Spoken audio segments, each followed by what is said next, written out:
Sino si Jose W. Jokno? Ano ang kanyang naiambag sa bayan upang kilalanin siya bilang ama ng karapatang pantao? Si Jose W. Jokno o mas kilala sa kanyang palayaw na Pepe Jokno ay isinilang sa Ermita, Manila noong ika-26 ng Pebrero taong 1922. Siya ay anak ng isang dating senador at dating hurado ng Korte Suprema na si Ramon Jokno at ng isang mestisang Briton na si Maria Leonor Wright. Nag-aral siya ng sekundarya sa De La Salle College at nagtapos bilang valedictorian noong 1937. Nag-aral muli siya sa De La Salle College at kumuha ng kursong komersyo. Nagtapos siya ng summa cum laude noong 1940. Pagkatapos ay kumuha siya ng CPA board exam kung saan siya ang nakakuha ng pinakamataas na marka na 81.18%. Pagkatapos ay ipinagpatuloy niya ang pag-aaral at kumuha ng kursong abogasya sa Universidad ng Santo Tomas noong Hunyo taong 1940, ngunit naudlot ito dahil sa ikalawang digmaang pandaigdig. Kahit na naudlot ang kanyang pag-aaral sa Universidad ng Santo Tomas dahil sa ikalawang digmaang pandaigdig, ginamit niya ang oras na ito upang pag-aralan ang mga aklat ng ama at magtrabaho sa law office nito. Kahit na hindi nakapagtapos, binigyan siya ng pahintulot ng Korte Suprema na kumuha ng bar exam noong 1944 kung saan siya ang nakakuha ng pinakamataas na marka na 95.3%. Pagkatapos noong 1946 ay nakilala niya si Carmen Icasiano sa isang pagdiriwang na inihanda ni Arsenio Lacson bilang susunod na alkalde ng Maynila. Sila ay nagkapalagayan ng loob hanggang sa sila ay magpakasal sa Ermita Church noong ika-28 ng Marso taong 1949. Pagkatapos ng kasal ay tumira sila sa Parañaque malapit sa Baclaran Church. Sa kanilang pagsasama, sila ay biniyayaan ng 10 anak na sina Mench, Popoy, Pat, Maris, Maitet, Cookie, Mike, Chel, Maya, at Martin. Noong 1940s, siya ay pansamantalang nagtrabaho sa Philippine Press, kasama sina Teodoro Locsin Sr. at Philip Buencamino III. Kalaunan, bumalik siya sa pag-aabogado at nagtrabaho sa law firm ng ama, ngunit, siya ang pumalit nang magkaroon ng matinding karamdaman ang ama. Bilang abogado, maraming kaso ang kanyang hinawakan. Isa na rito ay ang kaso ng kanyang ama tungkol sa isang isyong halalan sa Senado noong 1946 o ang Vera vs. Avellino, na kung saan naging kalaban niya si Lorenzo Tañada. Sa pag-endorso ni Manila Mayor Arsenio Lacson, noong 1961 ay itinalaga siya bilang kalihim ng katarungan ni Pangulong Diosdado Macapagal. Bilang kalihim ng katarungan, inimbestigahan niya ang mga kalokohan sa pamahalaan. Dito niya nalaman na may isang Amerikanong negosyante na si Harry Stonehill ang nanunuhol sa mga politiko upang makaiwas sa pagbabayad ng buwis tulad nila Pangulong Diosdado Macapagal at Ferdinand Marcos. Ito ang tinatawag na iskandalong Stonehill. Ang imbestigasyon na ito ay humantong sa kanyang pagbibitiw sa pwesto bilang kalihim ng katarungan. Noong Nobyembre taong 1963, siya ay tumakbo at nanalo bilang senator sa ilalim ng Nationalista Party, kung saan kabilang si Ferdinand Marcos. Bilang senador, nagsulong siya ng mga batas sa pagpapalakas ng suporta sa mga Pilipinong negosyo, tulad ng Investment Incentives Act, Export Incentives Act, Oil Industry Commission Act, Joint Resolution No. 2, Revised Election Law, Armed Forces Retirement Act, Equal Pay for Equal Work Act, Movie Industry Bill, at marami pang iba. Mula 1967 hanggang 1970, kinilala siya ng Philippine Free Press bilang isa sa mga pinakamahusay na senador. Noong 1971, siya ay umalis sa Nationalista Party at itinatag ang Movement of Concerned Citizens for Civil Liberties, o MCCCL, na kung saan nagkaroon sila ng mga protesta na may 50,000 na tao ang lumahok upang labanan ang balak na pagdedeklara ni Pangulong Marcos ng batas militar. Noong ika-21 ng Setyembre taong 1972, idineklara ni Pangulong Ferdinand Marcos Sr. ang batas militar.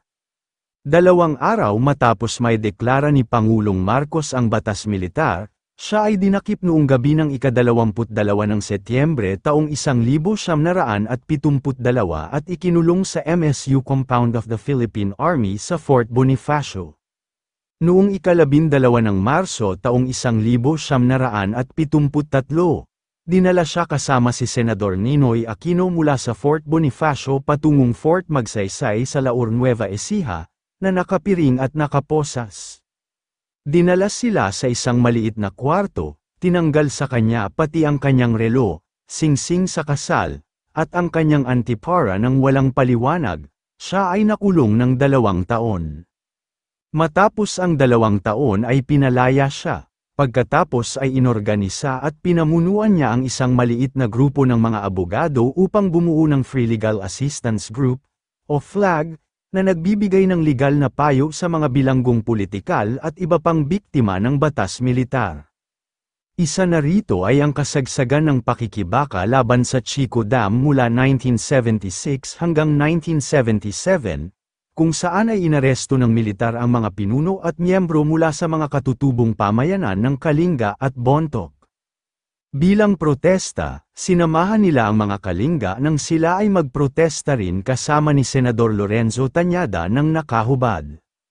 Maliban sa pagiging tagapangulo ng Free Legal Assistance Group, o FLAG, siya rin ay naging tagapangulo ng Civil Liberties Union of the Philippines, o CLUP, mula 1975 hanggang 1982. Bukod dito, naging Secretary General rin siya ng Regional Council on Human Rights in Asia mula 1983 hanggang 1987, kasabay ng kanyang patuloy na anti-Marcos, pro-Aquino rally sa mga lansangan. Nang magkaroon ng people power, naatasan siya na maging tagapangulo ng Komisyon ng Karapatang Pantao at punong negosyador pangkapayapaan para sa mga rebeldeng komunista.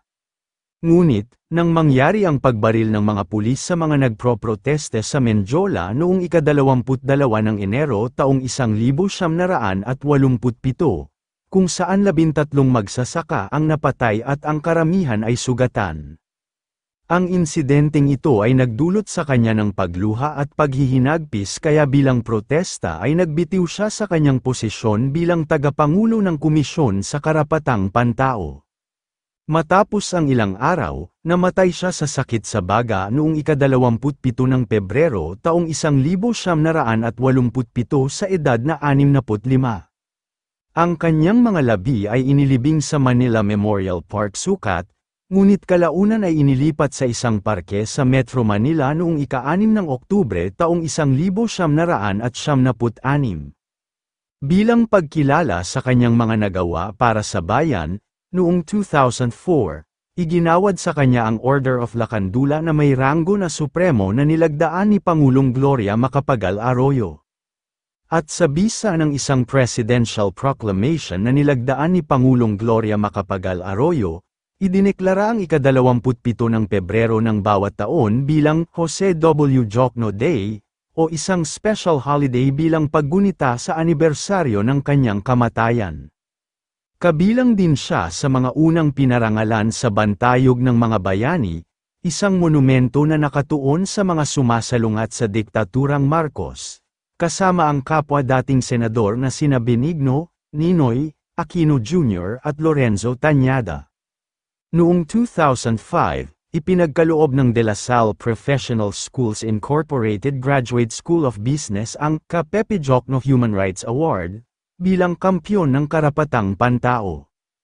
Noong 2007, sa bisa ng RA 9468, ang Bay Boulevard ay pinalitan ng pangalan na J.W. Boulevard sa kanyang karangalan. Noong 2017, nagtayo ang Commission on Human Rights ng isang rebulto ni Jocno na aabot sa 9 na talampakan sa gitna ng CHR compound entrance sa Diliman, Quezon City. Ang nakapalibot na parke kung saan nakalagay ang nasabing rebulto ni Jocno ay pinangalanang Liwasang Jocno o ang Jocno Freedom Park. At ang bulwagan sa loob ng CHR compound ay tinatawag na Bulwagang Kapepe o Bulwagang Jocno o ang kapepe o joke no hole? Kung kayo ay aking tatanungin, anong masasabi ninyo sa talambuhay na ito, mag-comment lang. So, ayun lamang ang talambuhay natin ngayong araw, sana ay may natutunan kayo. Huwag na rin kalimutang mag-like at mag-subscribe para maging updated sa mga panibagong video. Maraming salamat po.